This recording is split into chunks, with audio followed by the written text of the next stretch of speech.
Hey, welcome back.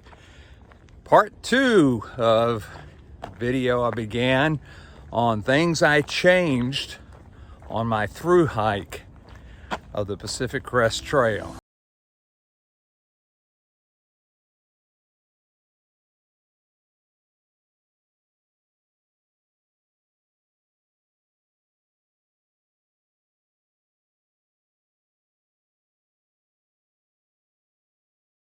An opportunity to view part 1 of the things I've changed, or things I changed.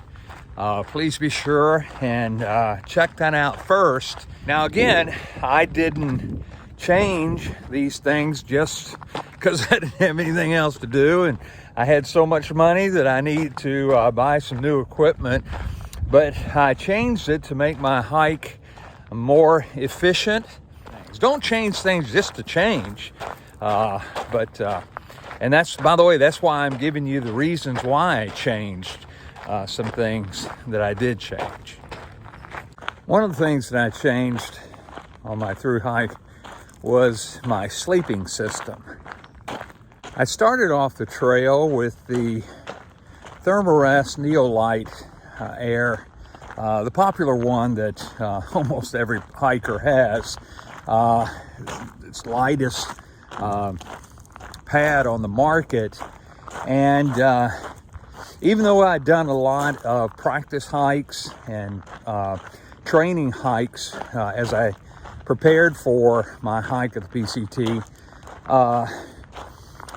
when I got out on the Pacific Crest Trail, I found myself rolling off of the edges of the Therm-a-rest, and it just was very uncomfortable throughout the night.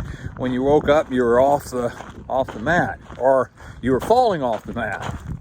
I think because the baffles are horizontal on the Therm-a-rest, it's kind of conducive to not holding you to the middle of the pad. But again, I found myself rolling off the edges of it, so I had to make a change. I already had a Sea to Summit XLite, and it was at home, and so I had my wife send it to me while I was on trail. The Sea to Summit pad did not have baffles like the Therm-a-rest did. It had individual cells that were connected, and when you roll around on it, it doesn't affect the other cells. Both pads had the same dimension, same thickness, and so the only difference, and the big difference, was the baffles, the horizontal baffles on the Therm-a-rest, as opposed to the individual cells on the Sea to Summit. Another thing I changed down on my sleeping system was my pillow. I had, I think it was a Sea to Summit pillow, but it was a smaller one, and it was a little bit heavier, believe it or not, than the larger one. But I wound up with the larger one and finished the trail with it. The only thing I changed about my sleeping quilt, I didn't have a sleeping bag, but I had a sleeping quilt. When I got up into the Sierras, where it was a little bit colder, I switched from a 30-degree quilt, Enlightened equipment quilt, to a 10-degree Enlightened equipment quilt. Another thing that I changed was my cooking system. It was probably one of the most dramatic changes that I made on my through hike. I started out with a 750 milliliter Tokes cooking pot, and a long handled spoon, I think by Tokes also.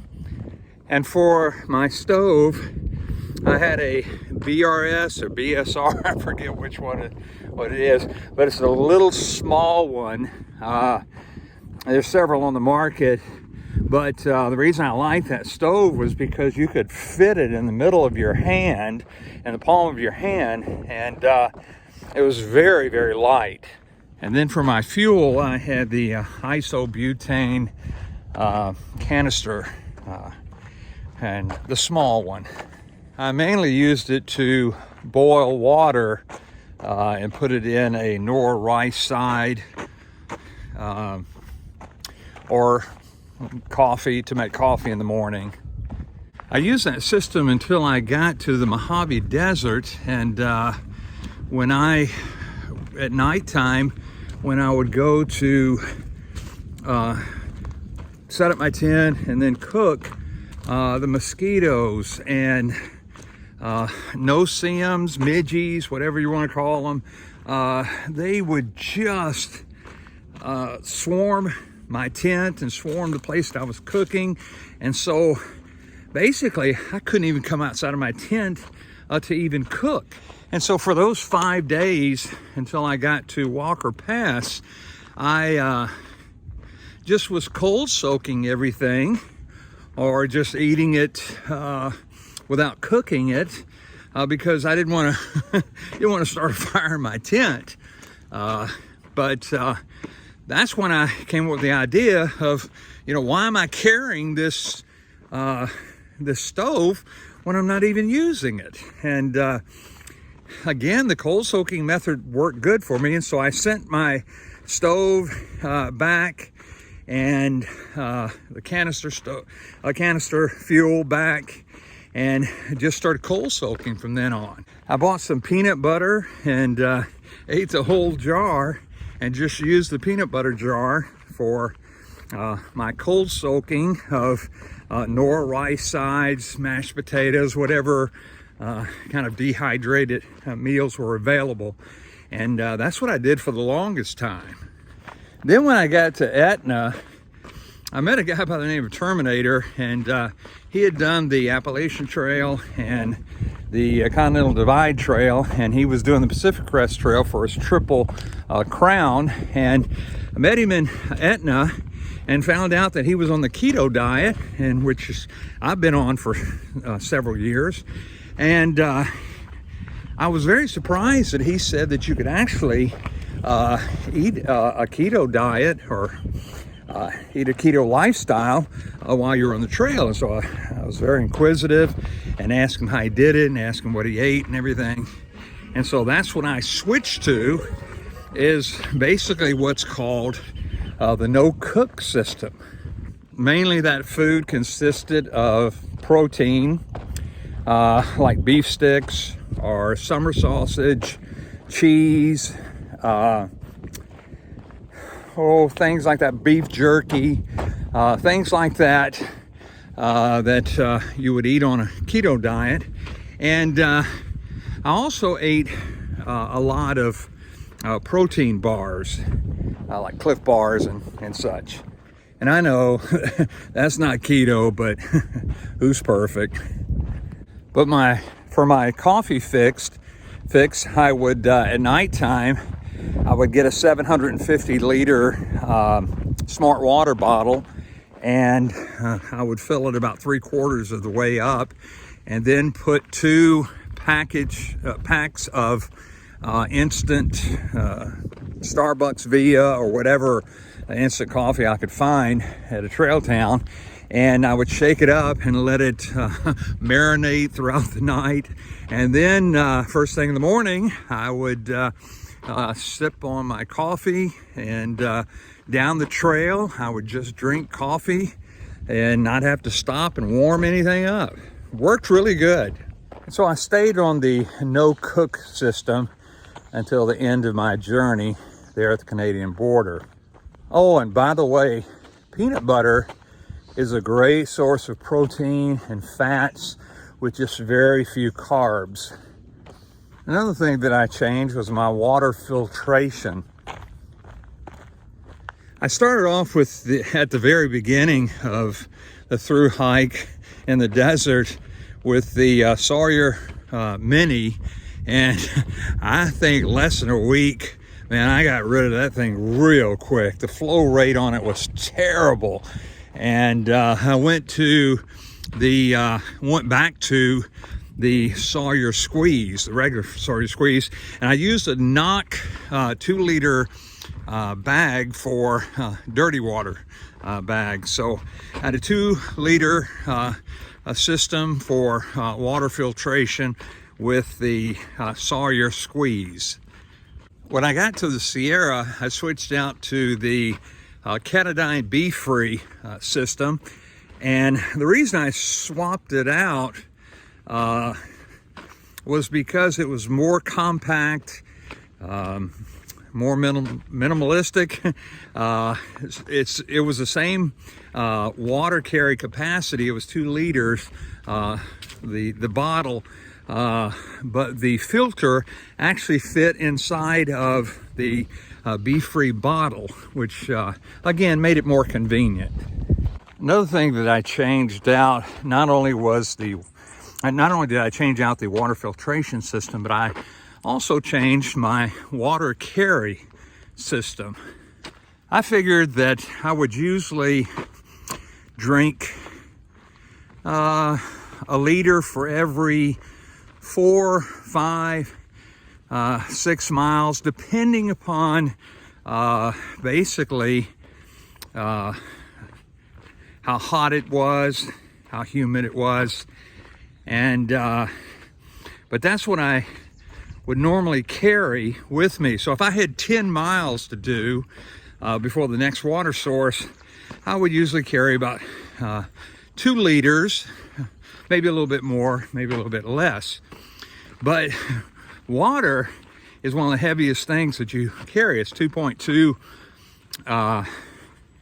pounds per liter, and so that can add up pretty quick. One time in the Mojave Desert, there was about, I think, 2 20-mile water carries in a row. And so, I found myself having to carry as much water as I could, and even had I think a 1-gallon water container that I put on top of my backpack. But in the Sierra, there's water almost around every corner, and so you really don't have to carry that much water.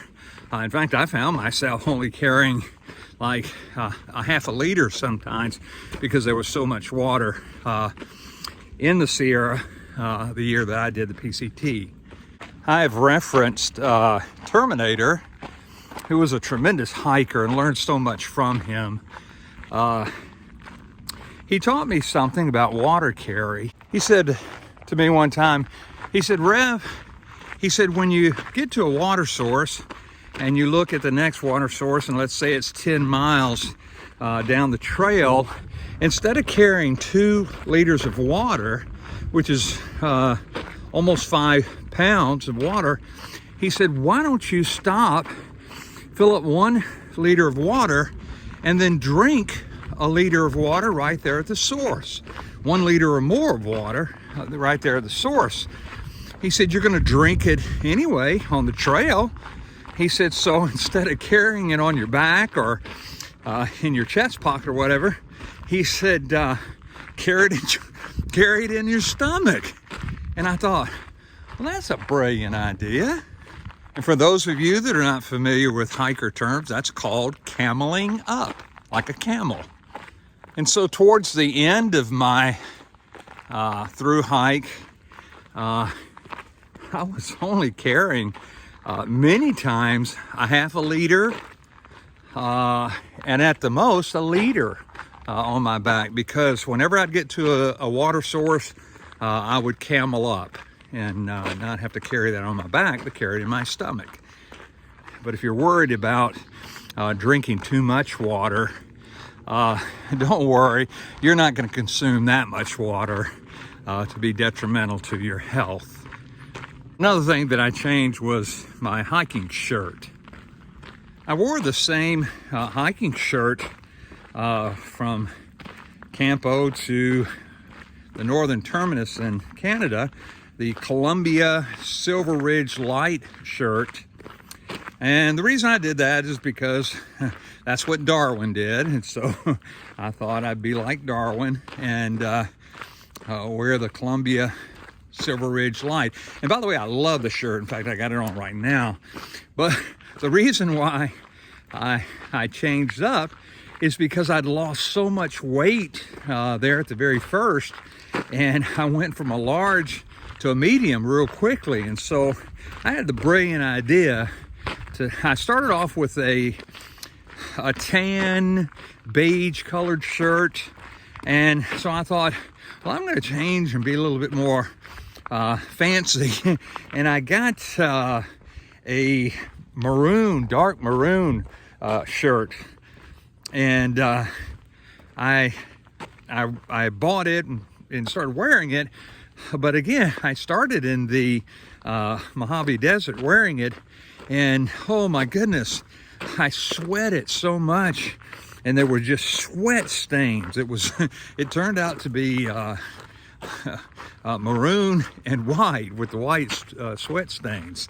And so I thought, well, this isn't going to work. And so I bought a plaid color like the one that I've got on now, and it works a lot better. One of the things that I added to my hiking system, hiking clothes, that was a tremendous game changer, was gaiters. At the end of the day, I would just dump my shoes and my socks out, and there would just be all these little pebbles and rocks and dirt that accumulated throughout the trail. And I knew about gaiters, but I don't know, for some reason I just didn't think it was necessary. And then finally, being as hard-headed as I am, finally I realized that, hey, I'm going to try those gaiters out. So when I got to Bend, Oregon, I went to the local REI store and bought some gaiters and used gaiters for the first time in my life. And oh my goodness, I would not live without them now. And then the last thing that I changed on my through hike, which was probably one of the more controversial changes, was my backpacks. And I say backpacks plural because I carried a total of 4 backpacks with me, not at the same time, but I carried a total of 4 backpacks with me from Mexico to Canada. I started off with a Osprey Exos pack, which I'd had for years, and loved the pack, still love it. But it was kind of old, it was showing its age, and was falling apart in different places. So when I got to the Sierra, I wanted to lighten my load, and that's when I changed out my tent and several other things, including my backpack. And I went to the Zpacks Arc Blast. I forget how many liters, but it was a small size, and loved the pack. And I saved, I forgot how many pounds from that system. So when I got through the Sierra and started into NorCal, I got a little greedy, and I thought, I could lighten my load a little bit more. And so I went from the Zpacks Arc Blast to the Zpacks Nero. Now, the Nero did not have a frame on it. It didn't have the load lifters. Didn't have a lot of things. In fact, all the Nero was a big plastic bag, basically. Or, I'm sorry, Dyneema bag. It cost a lot more than plastic. Now, even though I had a very light base weight, I tried to go down even further, but I didn't realize that the Nero could only carry about 10 to 15 pounds of equipment inside of the pack. And so with 5 days worth of food and water and stuff like that, plus my gear, many times it was over the weight capacity of the Zpacks Nero. And so it basically was very, very uncomfortable and was killing my back. And so finally, I just couldn't take it anymore. So again, when I got to Bend, Oregon, I went into the local REI there and bought I bought a Osprey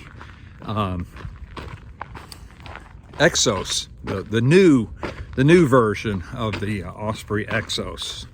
But anyway, I finished the trail with the Osprey Exos, which did really good. So those are some changes that I made on my way from Mexico to Canada.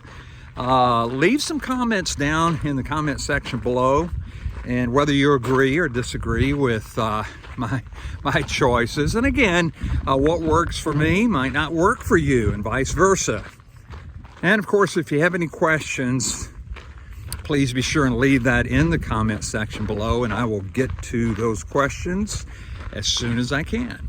And if you're new to my channel, make sure that you subscribe. I'd love to have you as a subscriber. And be sure and push the bell notification button so that you'll be notified every time that I put out some new hiking content. So until next time, I'll